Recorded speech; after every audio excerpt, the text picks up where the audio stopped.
Oke, assalamualaikum warahmatullahi wabarakatuh. Selamat sore teman-teman semua. Jumpa lagi di channel Berapedia, channel tentang tutorial komputer dan seputarnya. Oke ya teman-teman ya. Kali ini kita akan membahas ini pertanyaan nih teman-teman tentang ini bagaimana sih caranya? Bukan caranya, persiapan sebelum install ulang ya.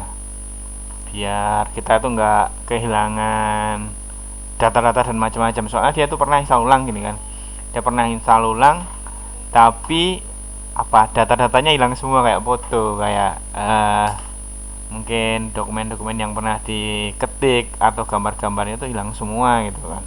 Nah ini gimana caranya biar nggak hilang semua gitu kan, jadi bisa terselamatkan data-data kita gitu kan.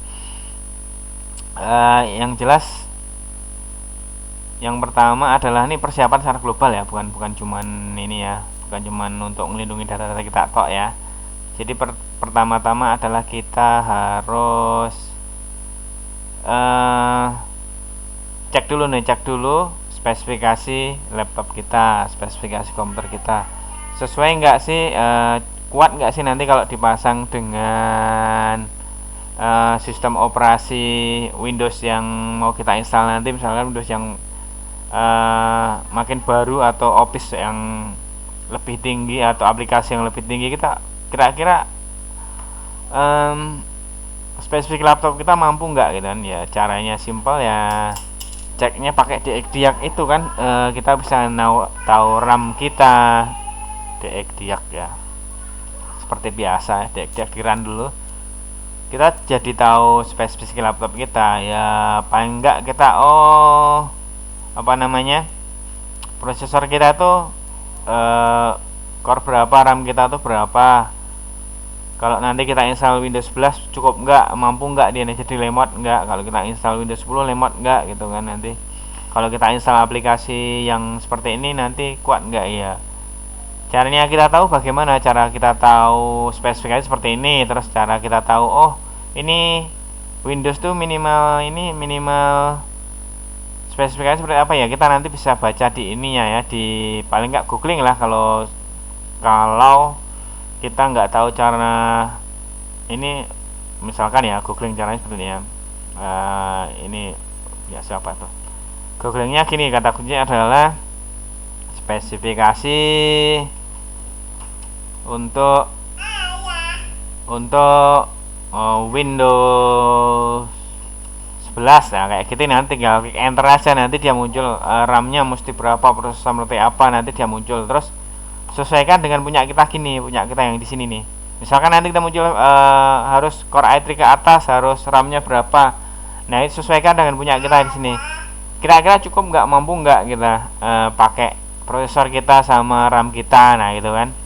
Itu yang perlu dipersiapkan yang pertama kali. Terus untuk selanjutnya, persiapan selanjutnya adalah file master ya, master operating system kita, misalkan Windows, Linux atau Mac OS atau apapun, harus punya masternya, harus punya aplikasi yang akan kita instalkan ke laptop kita gitu kan. Kalau aplikasi harus berupa exe ya untuk Windows ya. Kalau untuk operating system harus punya ISO-nya atau punya RAR-nya yang itu bisa download dari Microsoft Office supportnya gitu kan.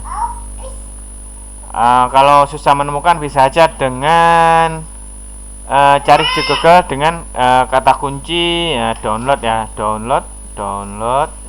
master Windows ya, Windows 10 ISO gitu, misalnya ISO ya, kayak gitu nanti muncul semua itu nanti biasanya ke Microsoft Support ya, paling safety ya, paling aman ya. Nah, setelah itu di download, habis itu download udah punya masternya gitu kan. Baru itu kita nyiapin, kita mau instalasi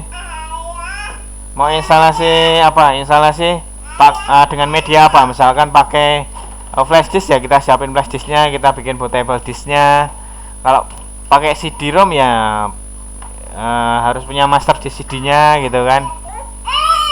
harus punya master di CD-nya atau pakai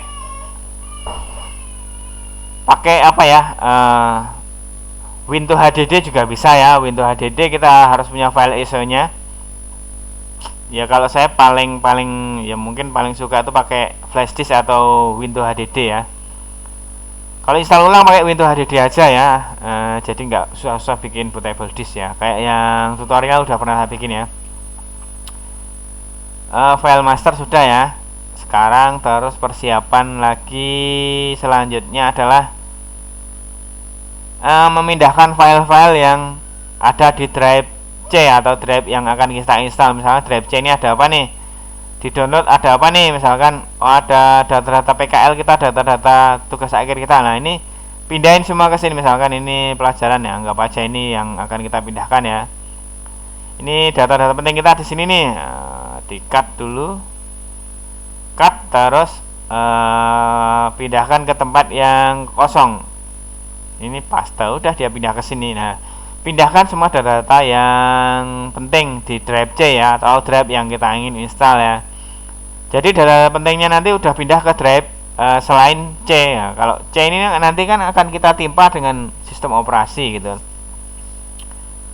Jadi kalau data-data penting di drive C otomatis dia akan hilang ya. Akan hilang karena akan tertumpuk oleh operating system yang kita install, entah itu Windows, Linux atau apa gitu kan. Jadi pindahkan semua data-data yang penting, film-film, foto-foto yang penting dari drive C ke drive D atau E gitu kan ya.